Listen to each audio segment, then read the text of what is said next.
Good morning. আজ 25শে December, সবাইকে জানাই মেরি ক্রিসমাস। কাল থেকেই ভাবছিলাম কোথায় যাওয়া যায় 25শে ডিসেম্বর। কলকাতায় বেশ ভালো ঠান্ডা পড়েছে, কিন্তু চারদিকে যা ভিড়, বেশি দূরে যাওয়ারও ইচ্ছে নেই। তো এরকম একটা জায়গা ভাবছিলাম যেটা গিয়ে আবার বাই ইভিনিং ব্যাক করে আসতে পারবো। তো সেই সব ভেবেই আজ সকাল সকাল বেরিয়ে পড়েছি। আমরা যাব পশ্চিম মেদিনীপুরের গনগনি, যেটাকে বলা হয় গ্র্যান্ড ক্যানিয়ন অফ বেঙ্গল। তো এখন আমরা চলে এসেছি আজাদ হিন্দ ধাবা উলুবেড়িয়াতে। এখানে একটু ব্রেকফাস্ট করে তারপরে আমরা রওনা দেব গনগনির পথে। পশ্চিম মেদিনীপুরের গড়বেতার কাছেই শিলাবতী নদীর তীরে অবস্থিত এই গনগনি, যাকে বলা হয় বাংলার গ্র্যান্ড ক্যানিয়ন। কলকাতা থেকে দূরত্ব approximately 180 kilometre by road. Kolkata থেকে বম্বে রোড মানে NH16 ধরে খড়গপুর গিয়ে সেখান থেকে আবার NH14 ধরে পৌঁছে যাওয়া যেতে পারে গনগনি। আর ট্রেনে গেলে সাঁতরাগাছি থেকে সকাল 6:28 রূপসী বাংলা এক্সপ্রেস, অথবা শালিমার স্টেশন থেকে সকাল 7:45 আরণ্যক এক্সপ্রেস ধরে গড়বেতা স্টেশনে নেমে সেখান থেকে টোটো বা অটো ধরে পৌঁছে যাওয়া যায় গনগনি।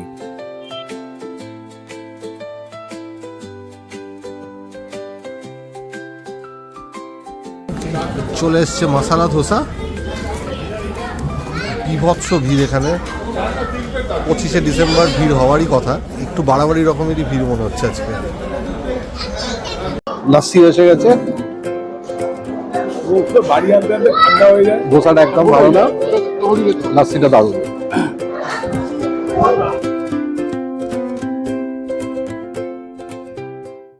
আমরা খড়দা থেকে স্টার্ট করেছিলাম সকাল 8:30 নাগাদ, আর আজাদ হিন্দ থেকে ব্রেকফাস্ট করে বেরোতে বেরোতে আমাদের প্রায় 10টা হয়ে গেল।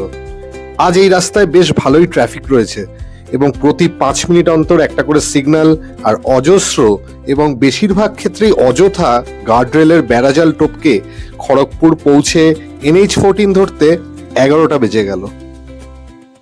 এই NH14 এর আগের নাম ছিল NH60। এই রাস্তা ধরে কিন্তু সোজা বাঁকুড়া, বীরভূম হয়ে একদম মোরগ্রাম অব্দি চলে যাওয়া যায়। আমরা এই এসে পৌঁছলাম মেদিনীপুর টাউন পার করলাম। টাউন পার করে একটু বাইরে এসে দাঁড়ালাম, একটা ছোট ব্রেক নেবো বলে, একটা চা ব্রেক। রাস্তায় বিভৎস জ্যাম আর এত বাম্পার। এই মানে এই কোলাঘাট পার করার পরে গার্ডরেল আর এই মেদিনীপুর টাউনের বাম্পার, মানে আমি জানি না যে কারা এগুলো বানায়, কি বা লজিক। অসহ্য, জাস্ট অসহ্য, মানে ড্রাইভারদের জন্য ইটস হেলিশ। তো যাই হোক, তো একটু রিফ্রেশ হওয়ার জন্য চা খেতে দাঁড়িয়েছি আমরা মেদিনীপুর টাউনের বাইরে। চা খেয়ে আবার এগোবো গনগনির দিকে। ছোট্ট চায়ের দোকান।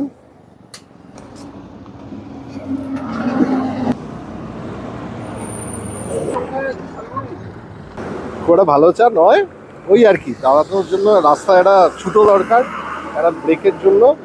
ঠিক আছে, আবার যাত্রা শুরু। বেশ কিছুটা এগোতেই মাঝে মাঝেই চোখে পড়ছিল দুপাশে শালপিয়ালের জঙ্গল। এত সুন্দর রাস্তা আর একটু ফটোশুট হবে না তা কি করে হয়। আমরা শালবনী চন্দ্রকোনা রোড পার করে এক জায়গায় একটু দাঁড়ালাম জঙ্গলের মধ্যেই ফটোশুটের জন্য।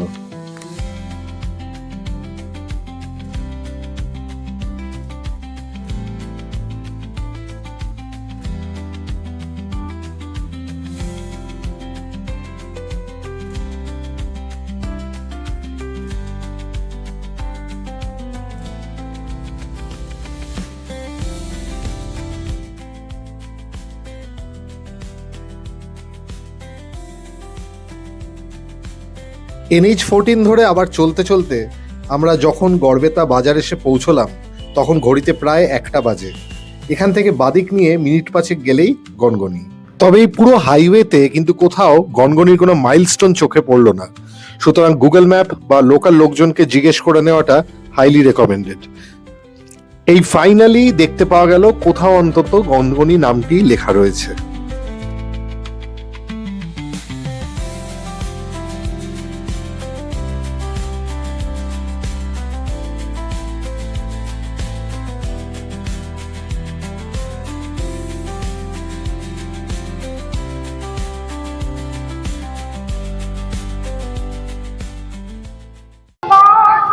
এখন বাজে দুপুর 1:38 আর আমরা ফাইনালি এসে পৌঁছেছি বাংলার গ্র্যান্ড ক্যানিয়ন গনগনিতে। তো আমরা স্টার্ট করেছিলাম অ্যারাউন্ড 8টা নাগাদ। 3বার মতন দাঁড়িয়েছি আমরা ব্রেক এবং ছবি তোলার জন্য।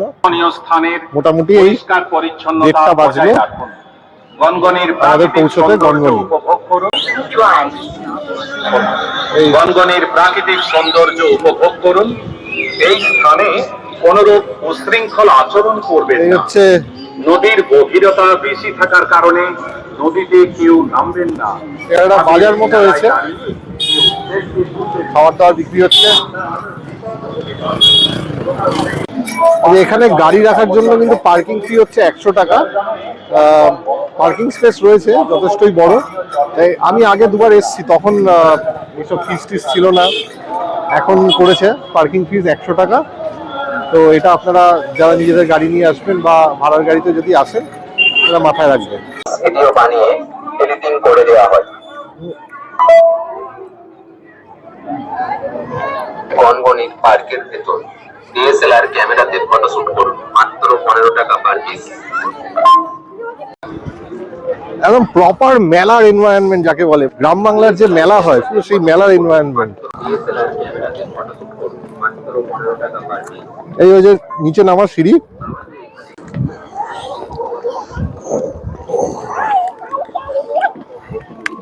ওইদিকে হচ্ছে ক্যানিয়ন।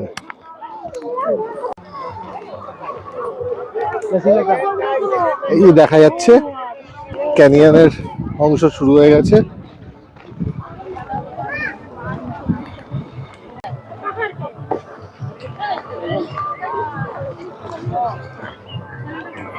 এগুলো হচ্ছে রেড ল্যাটেরাইটিক সয়েল এবং প্রচুর আয়রন অক্সাইড আছে এখানে।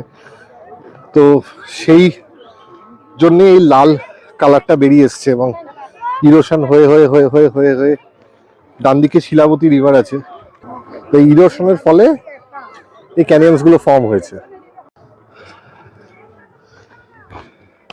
এই দিকটাতে যাওয়া যাক, বেশ স্লিপারি, কিন্তু দেখে শুনে যেতে হবে।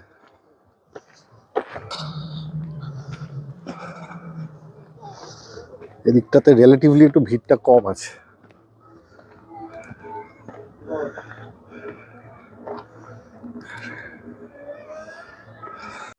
সামনে দেখতে পাচ্ছেন ফটোশুট হচ্ছে, গরিবের শাহরুখ এসছে গরিবের ক্যানিয়নে।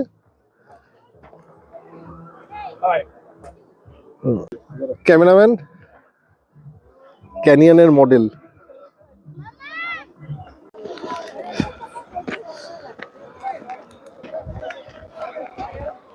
পুরো জায়গাটা মোটামুটি একই রকম ল্যান্ডস্কেপ, বালি আর লাল মাটি। এই ফরমেশনগুলো বেশ কিন্তু ইন্টারেস্টিং। প্রচুর ভিড় আজকে। গনগনি গ্র্যান্ড ক্যানিয়ন যেন প্রকৃতি নিজের হাতে আঁকা এক বিশাল শিল্পকর্ম। লালচে খয়েরি রঙের গভীর খাদ, স্তরে স্তরে কাটা পাহাড়ি দেয়াল আর অসীম আকাশ, সব মিলিয়ে এখানে দাঁড়ালে মনে হয় সময় থেমে গেছে। সূর্যের আলো পড়লেই ক্যানিয়নের রং বদলে যায়, কখনো আগুনের মতো লাল, কখনো নরম কমলা, চোখ ফেরানোই কঠিন। বাতাসের মৃদু শব্দ আর প্রকৃতির বিশালতা, এই দুইয়ের মেলবন্ধনই গনগনির আসল সৌন্দর্য। শহরের কোলাহল ছেড়ে যারা প্রকৃতির আসল রূপ দেখতে চায় তাদের জন্য অবশ্যই গনগনি গ্র্যান্ড ক্যানিয়ন হতে পারে এক অনন্য অভিজ্ঞতা।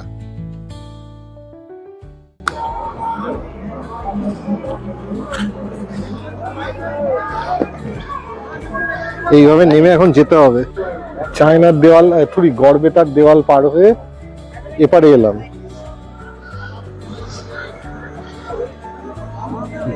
গন্তব্য হচ্ছে ওখানে, ওটা পারবো কিনা জানি না, কিন্তু চেষ্টা করব।